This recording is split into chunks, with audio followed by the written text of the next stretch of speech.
जी, अपना परिचय बताएं। मैं अशोक कुमार पांडे, समाजवादी शिक्षक सभा का जिला महासचिव, और आपकी टीम को बहुत बहुत धन्यवाद जो वर्तमान में संसद में या इस लोकतंत्र में भारत देश में जो परिस्थिति चल रही है उस पर हमारा विचार लेने के लिए आप आए।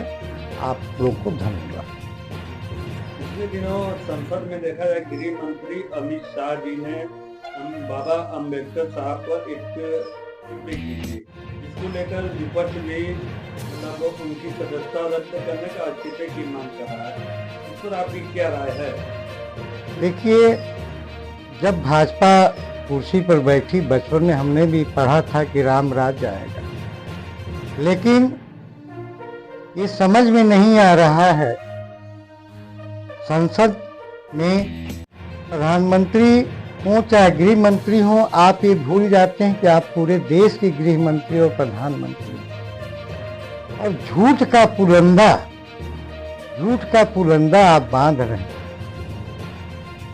आपने कहा मजाकिया लहजे में वो समाचार, जब मैंने भी संसद का सुना, मुझे भी आत्मग्लानि हुई कि हमारे देश के गृह मंत्री डॉक्टर भीमराव अंबेडकर के बारे में ऐसी बात कर रहे हैं जो कि उनके जीवन के बारे में पढ़े ही नहीं। मान्यवर, अगर विपक्ष को तकलीफ है तो गलत नहीं है। कहते हैं कि बार बार भीमराव अंबेडकर का नाम लेकर वोट के लिए लोग कहते हैं। अरे मान्यवर गृह मंत्री जी, भीमराव अंबेडकर इस देश के आदर्श हैं। जो हमारा संविधान 2 साल 11 महीने और 17 दिनों में बना, उसमें संविधान सभा का प्रारूप समिति का अध्यक्ष क्यों चुना गया, पहले तो ये आप जान लीजिए। 4 भाषाओं में पीएचडी और 32 डिग्री लेने वाले अगर कोई व्यक्ति थे तो माननीय डॉक्टर भीमराव अंबेडकर इंडिया में थे। उस समय ये विदेश से भी, लंदन से भी डिग्री लेके आए। मान्यवर, अगर उनका कोई अपमान करेगा, अगर सच्चा नागरिक है, लोकतंत्र के प्रति प्रेम है, वो बर्दाश्त नहीं करेगा। मान्य है कि ऐसे गृह मंत्री जिनको इतिहास की जानकारी नहीं है, उनको इस पद पे रहने का अधिकार नहीं है, जो कि हमारे माननीय भीमराव अंबेडकर जी का अपमान कर रहे हैं। वो किसी एक धर्म विशेष के लिए नहीं कार्य किए। अगर संविधान पढ़ लीजिए, कोई भी पढ़ ले, उसमें SC ST के लिए ही नहीं कार्य किया, उन्होंने सबके लिए सम्मान दिया।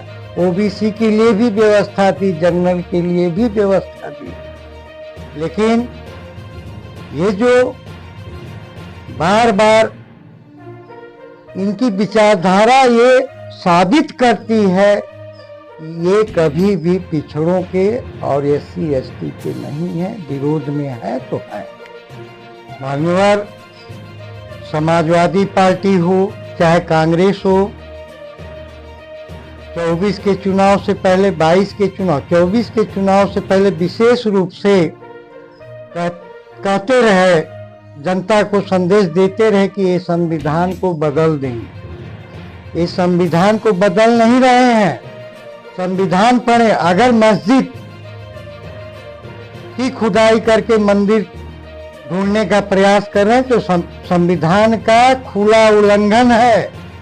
ये भारत किसी एक धर्म विशेष का नहीं है। संविधान में हमारा देश वर्णित है, गुट निरपेक्ष और धर्म निरपेक्ष राज्य है, न कि किसी एक राज्य के लिए।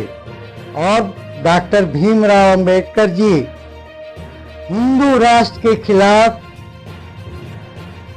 थे, और ये माननीय गृह मंत्री जी इतिहास पढ़ने सरदार वल्लभ भाई पटेल का हिंदू राष्ट्र के खिलाफ वो भी थे। जब संविधान संसद में बहस चल रही थी, उन्होंने कह दिया कि जिस दिन भारत हिंदू राष्ट्र बनेगा उस दिन स्थिति बहुत विकट हो जाएगी।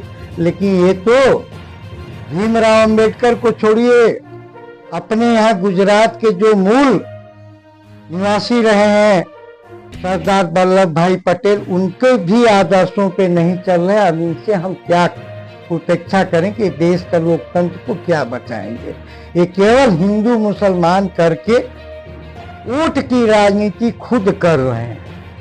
वोट के लिए ये कुछ भी कर सकते हैं, जबकि भारत में हिंदू मुसलमान सिख ईसाई किसी को न कोई बांट पाया न बांट पाएगा। अंग्रेज भी प्रयास किए, फूट डालो राज करो, वही कार्य हमारे माननीय भाजपा के लोग कर रहे हैं, जिसको कि यहाँ की जो शिक्षित जनता है बर्दाश्त नहीं करेगी।